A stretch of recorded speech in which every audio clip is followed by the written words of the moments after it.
Hey, Hello, welcome to KWNK. Our show features poets from our community and around the world to keep people absolutely up to date with what's going on with spoken word in the community. So I'm the host of the show. My name is MC Griffin. I'm with the Spoken Views Collective, and you performed with us recently, so I think you know just a little bit about that. So what I'd like to open up with is just, hey, who are you? What do you do? Who are you affiliated with? uh, hey, my name is Chris Siders. I'm from South Central Los Angeles.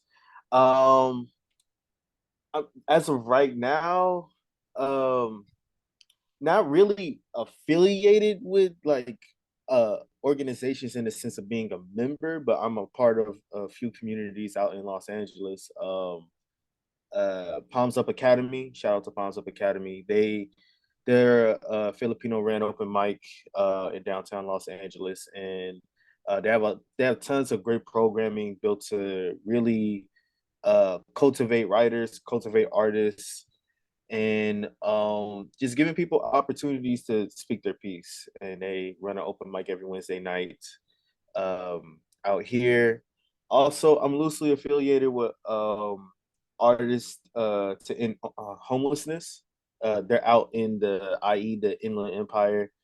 If you're from California or SoCal, then you kind of know about the Inland Empire and whatnot. Um, and there's also a lot of like prominent figures, like music prominent figures like Hit Boy and whatnot in the hip hop scene, or David Romero. Shout out to David Romero. He's a poet out there, and yeah. Wonderful. I'm so glad that you had two such really incredibly rad sounding groups that you're affiliated with. That's rad. I grew up in North Hollywood, so I know all about the Inland Empire. I know where you're Oh. going here. Yeah, thanks for getting in touch. Yeah, that's the basics. What I'm going to do first is I'm going to ask you a little bit about what you do, right? I think you're affiliated with at least two arts that I'm familiar with. So tell us a little bit about like how you identify as an artist and how you tell that to people. Like if I said, "Hey, what kind of art do you do?" How would you answer that question? I would just say I'm a creator. Because anything that involves like creative artistic expression, I'm just all for. For example, I started off with my career with just spoken word in December 2009. I was in high school. I was 16 years old and just trying to figure out how to get out a lot of this emotion. Emotions. At that time, it's like such a foreign thing. It's such a taboo thing to talk about, and especially like given depending on how we grew up, our households, who we see on a daily basis, whether it's mom, dad, grandpa, grandma, or different legal guardians, or siblings and whatnot. Um, our emotions, our relationships with emotions vary, and also what our neighborhoods and whatnot. So with that, spoken word was the gateway to artistic expression. And then from there, I went into music production. I was in a music group, and then we disbanded August 2021. He's still my brother. Shout out to Wise and Jay. And and then I got into nude modeling. Nude modeling is something for body positivity. Um, I was over 330 pounds. Like what was that? April 2021. And then within a year, I managed to lose half of that. I'm 157 now.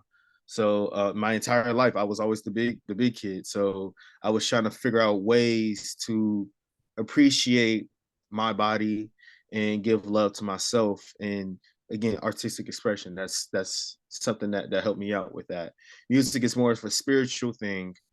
Whenever I'm making a beat or writing a song, I tune out everything around me.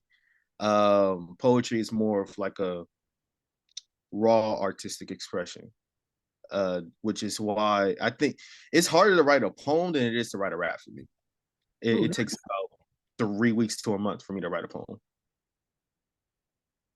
Great. That's a perfect segue right into one of the things I'd like to ask the most. Mhm. So I am an English teacher. One of the things that I do is I have a class where I teach young people how to write spoken word poetry, which maybe you appreciate as somebody who got into it as a high school student. So the question I always like to ask is, how do you literally do it? Like you just said, it takes you 3 to 5 months to write a poem. You said it's a really difficult process. Can you walk us through that? I really like to tell young people because they're always asking me like, okay, cool, but like how do you literally write a poem? So what would you say to that? What's your process like? How do you get started? How does it end?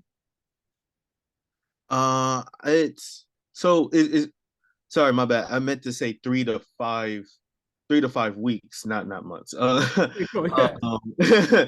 Now 3 to 5 months, yeah, that's way too long. But so for me, like what I tell my students is that it starts off with emotional connectivity, in the story that you're trying to talk about. I also teach spoken word at Fairfax High School in LA High. Yeah. Yeah, to ninth graders at Fairfax and a variety of different students, over 110 students at LA High. And my job, I feel as a spoken word instructor in the classroom and outside the classroom, is to get people to connect with their emotions. I need to get through that wall for you to feel something. I kind of feel that we get thrust into the world at a young age, and it's like, all right, you got to figure out how to feel. You got to figure out how to process. So one of my lessons that I do is I bring rap into the classroom. I'll play a song by Kendrick Lamar, like Father Time from Mr. Morale, and I ask the students, what's the different type of emotions that you can identify in this song? And a lot of them would say like guilt, anger, resentment. And then, okay, we take these emotions and I have them look back in their journals. And we do like a 5 minute journal every day. And they're not forced to read it. It's mainly for them, because when we talk about vulnerability, it starts within ourselves. We got to be vulnerable with ourselves before we become vulnerable to anyone else. That's something I really believe. So then, yeah, taking those emotions that they identify within song, let's go back into our journals, identify the emotions that we written down for our journals, and then compose a poem off of that. You're angry about something, okay, let's create a list poem. What's the list of different things that you're angry about? Because people appreciate the story rather than the technicality of like, oh, rhyme scheme or alliteration and different things of that extent. While that's all cool, like that's great, that that gives the extra umph, but I kind of feel that people really connect to the story. Good example, there's this poem that I do everywhere I go. It's called Pink, White, and Blue, and it's about how I survived COVID, and I died from COVID, and then I came back. And just the story, there's not a lot of wild metaphors or anything like that. I just telling a story of what happened earlier that year when I lost my brother to drug abuse, to the uprisings in June, and then me sitting in the hospital and watching the progress of those uprisings, and how that's been affecting my health along with several other things that's going on. So people really appreciate that poem more than all the metaphorical, all the wow, all the other stuff. So yeah, I just encourage people to tell their story. I think that's the most important thing. Absolutely love that. And I'll pass that advice on forever. Like, okay, so I want to circle back to something that you said really specifically because it hit me powerfully. You talked a little bit about how you think that like vulnerability is an important part of spoken word poetry. So I want to ask you, how do you think vulnerability factors into your stage presence? Do you sit down and you think specifically like, hey, I'm going to be vulnerable about this or the other thing? Or do you think it's just an important part of getting on stage? I feel that it's a really important part on stage, being on stage. But I used to premeditate it, like, okay, I'm gonna say this, I'm gonna tell this story. But now I just go up stage and just speak from my heart. Whatever's on my heart, then like I'm gonna say how it is. And granted, and there's nothing wrong with premeditating it because, like, you're sharing something that's huge to you. It's your story. Your story is a big thing. A lot of people think that they don't have a story, but they have a story. The key difference is that you just have a unique perspective on that. Everybody goes through love, but not everybody experiences love the same way, you know. And within that, you don't know if you're going to touch somebody that has that same experience. And then also people that are looking for a different opinion and different view, you're going to touch that person because you have a different view. So um yeah, so I nowadays, yeah, I just go up on stage and just give the most authentic version of myself. Something that I kind of feel as artists that we lose touch on is connecting with your audience. We kind of get lost in the ego of like, yeah, I do this, but like it's not like it's but you're human too. And that's the whole lore of Chris Siders. Chris Siders is a human. Chris Siders is not a superhero. I mess up, I make mistakes all the time, and I'll be the first one to tell you my mess ups. And I think through that's where it gets that element of like, yo, he got something to him, you know? And um I'm not one to tell someone that they can't do something because we all started off with saying that we can't do something at the beginning. I never would have thought I would be traveling around and performing poetry and being so vulnerable to crowds of hundreds that I don't know. When I was a kid, when I first started off, I just know that I just wanted to share my story. I just didn't know at what capacity. Um, so, but yeah, that to answer your question, I think um that's actually like the biggest part of my shows and people really connect with. It is the personal aspect of it. This is beautiful. This is a solid goal. I'm gonna ask you a follow-up question based on something you said. You said that something that's important for you is to remember that we're connecting with an audience. So I would like to ask you now some like performance-based questions. How do you think that can be best accomplished? How, if let's say there's a performer listening to this who really takes your advice to heart, and they want to get up on the stage and they decide they're going to try and connect with their audience, what would you say to that person? How do you make that connection happen? So I think kind of as I like expressed earlier, I feel that being vulnerable with yourself before you become vulnerable with others, because people can sense the inauthenticity of your words, your story, how you carry yourself. um a good example, and I would be really really vulnerable with you right now. Trigger warning. Essay, sexual assault. 2014, 2015, when I was in college, my fourth year of school, I was falsely accused of sexual assault. And I didn't get the words to write a poem about it or to talk about it till 7 years later, which was last year. And shout out to Joe Limer. Joe Limer, I was having a conversation with him. He's a legendary slam spoken word artist in the San Diego scene. And yeah, he's phenomenal. If you ever get a chance to hear his work, I suggest everybody go look him up on YouTube. He's phenomenal. Yeah, I had a conversation with him and just about different things that happened in my life. He said, yo, that's a poem. You need to write that. You never know who's going to connect with that. I talked about the situation in sets, but I never had a poem about it. So there's a difference between just talking about something, rather giving people the experience of what exactly happened from your perspective.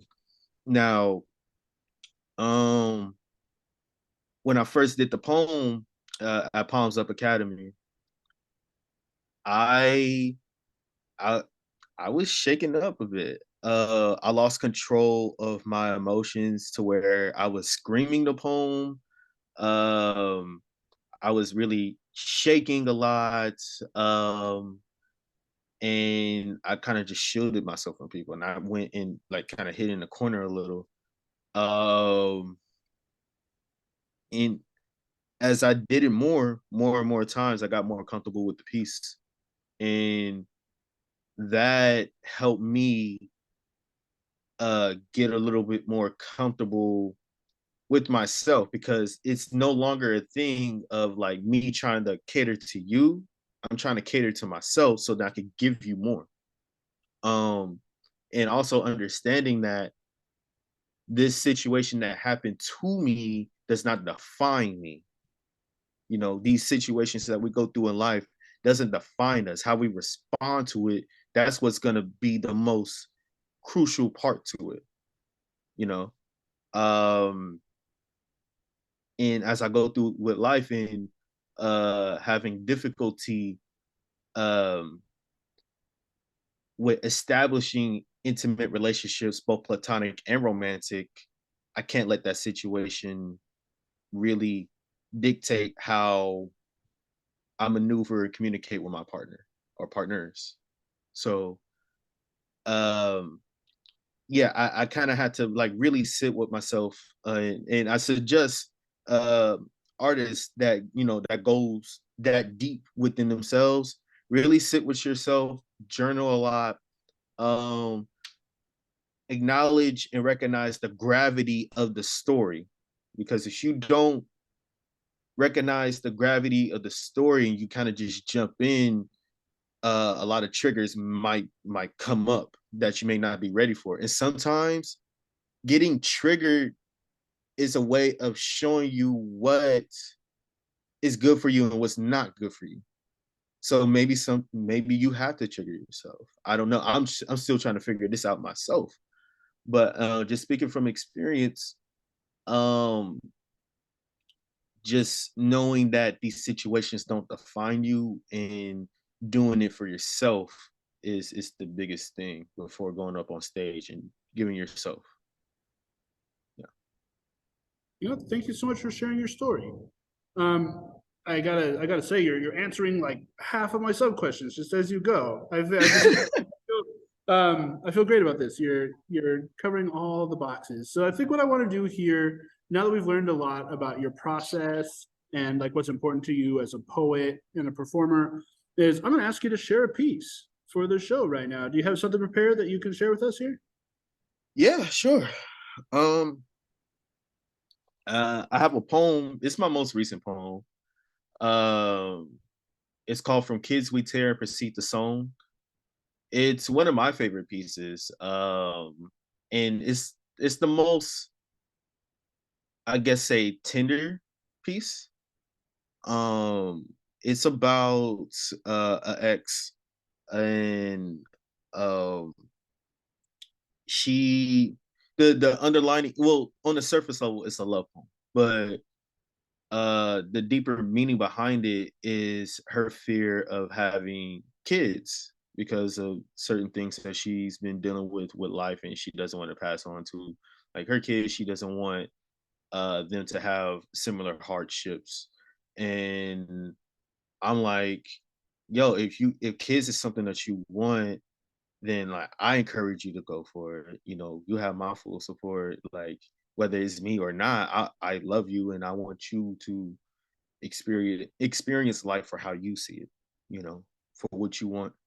Um, and there's no guide or handbook on how to be a parent. You know, everybody makes mistakes along the way, and yeah, this is just a piece showing my love and appreciation, and at the same time encouraging her to uh do the things that she want to do in life. So here it is.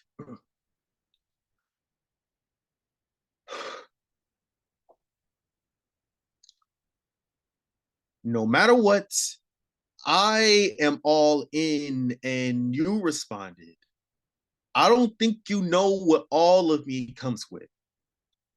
As fragile hands collided and broke a silence, only our skin comprehended stars collapsed. To a faulty gaze, shocking habits, bulbous dangle off hereditary genes. As children, we became esoteric, unfit to the fashion elders envision, tailoring spirits as a wager for manic and requiems. Owner stitch patterns and so priceless smiles behind gospel praises to salute a flag display where God is magnified. Closest thing to grasping scriptures as we took them ambiguously, setting tearful skies on fire, overcasting eternal perils beneath cotton mouthpieces picked by ancestors in quarterly cycles. No choice to deposit current for currency underneath mattresses, roaches spring from mother's brow to skinny dip in my father's cereal bowl early mornings before I was born.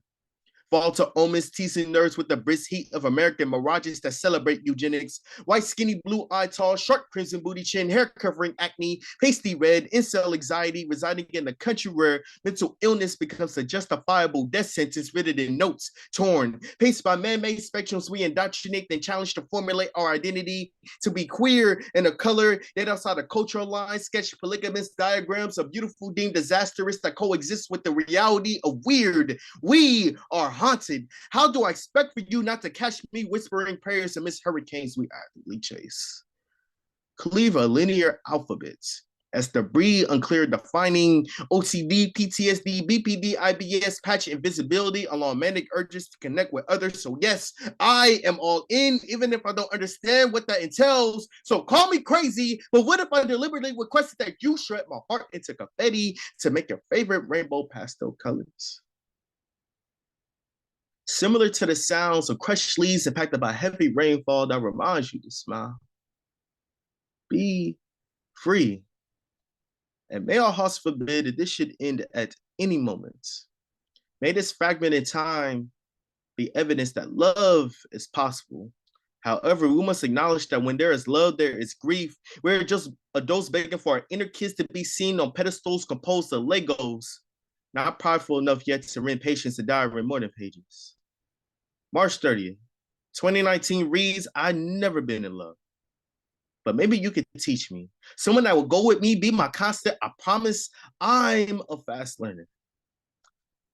Honestly, I am not a fast learner. However, I can assure you that I can love you even when you don't love yourself. You are not broken. You swing arms, whacking phantoms to ascend like shoe-billed birds, searching for cloud acceptance only to land in fields of pink hydrangeas, becoming majestic by just being you. Do not change. And we are not the same. And even then, I love you so. From a kid enjoying every moment, hoping for more. That's the piece. I had a great time with that. Thank you so much. I think that's a really beautiful choice for the show in particular. Thank you so much for sharing that with us here. I can't wait to share it with everybody. You're on a community radio station in Reno, Nevada right now. So Yeah.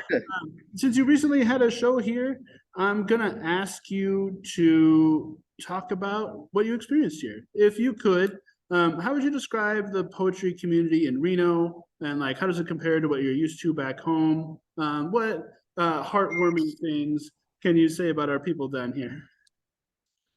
Oh man. Reno was fantastic. Shout out to Ian. Shout out to Spoken Views. Um it was just fantastic. I was shown a lot of love. Shout out to Carl.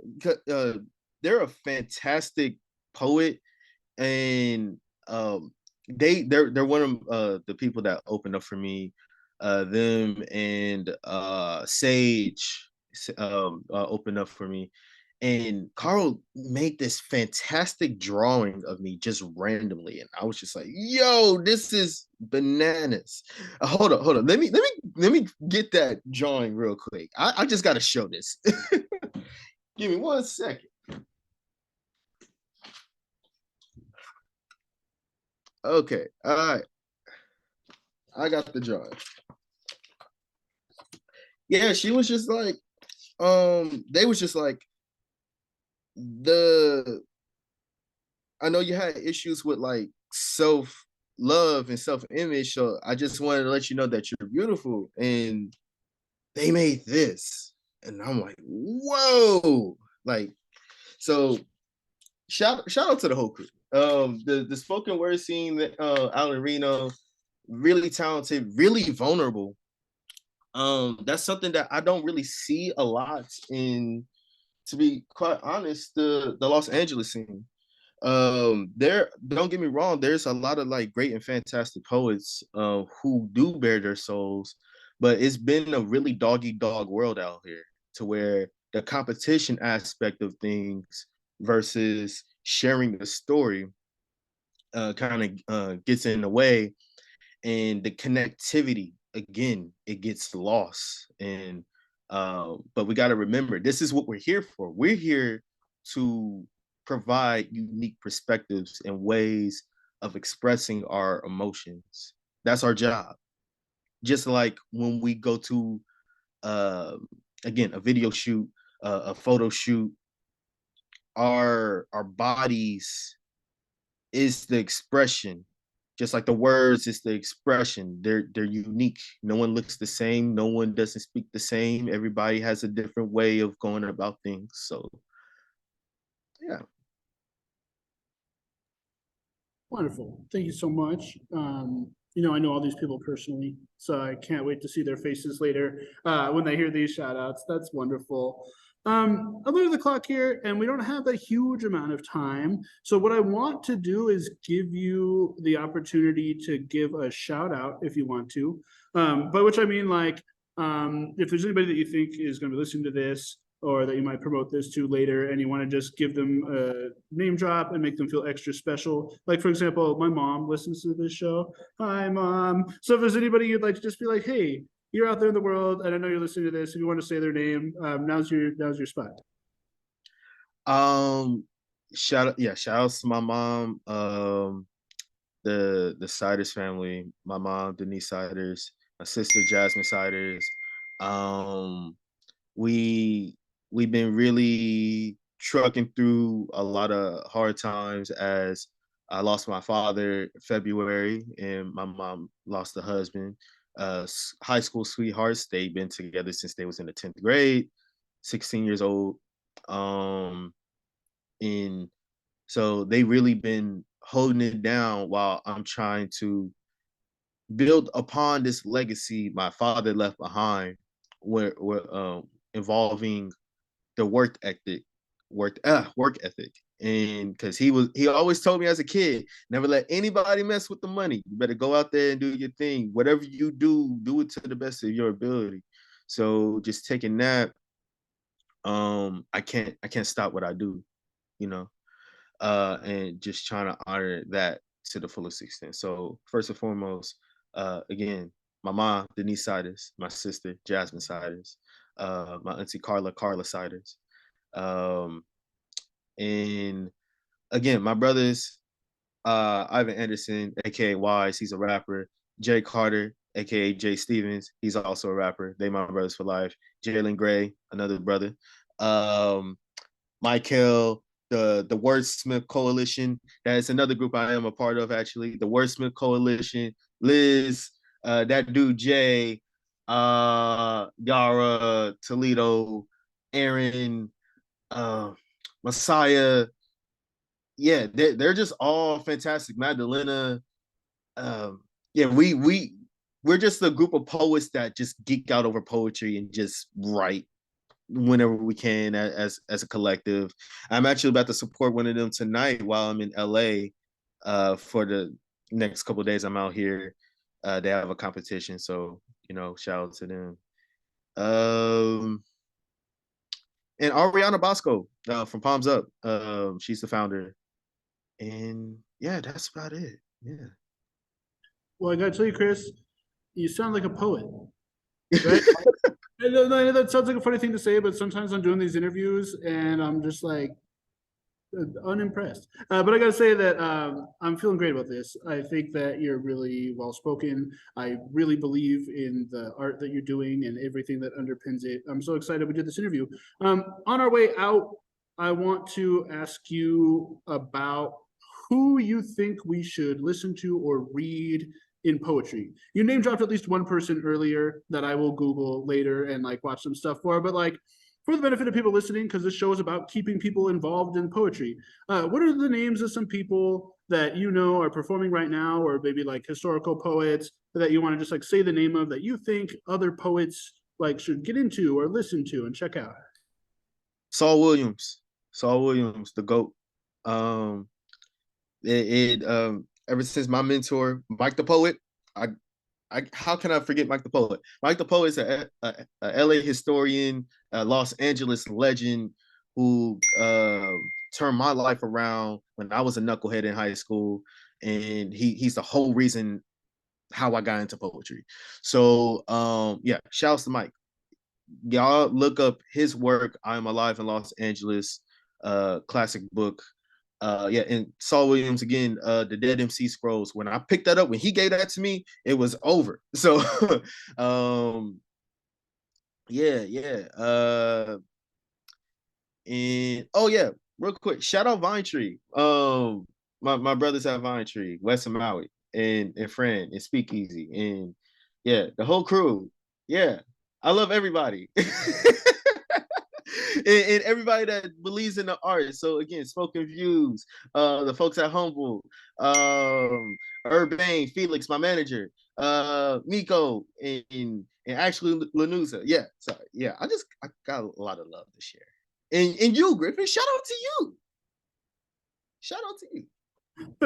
Yeah. All right, I think we're gonna wrap it up.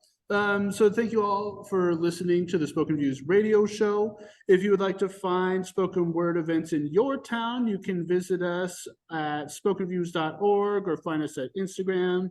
There's a spoken word open mic at Shim's Surplus Supplies every Monday, where we feature excellent poets like this guy, Chris Siders from Los Angeles.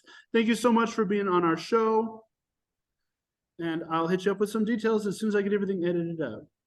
Be safe out there, buddy. Thanks so much for coming on. Thank you so much. Yeah.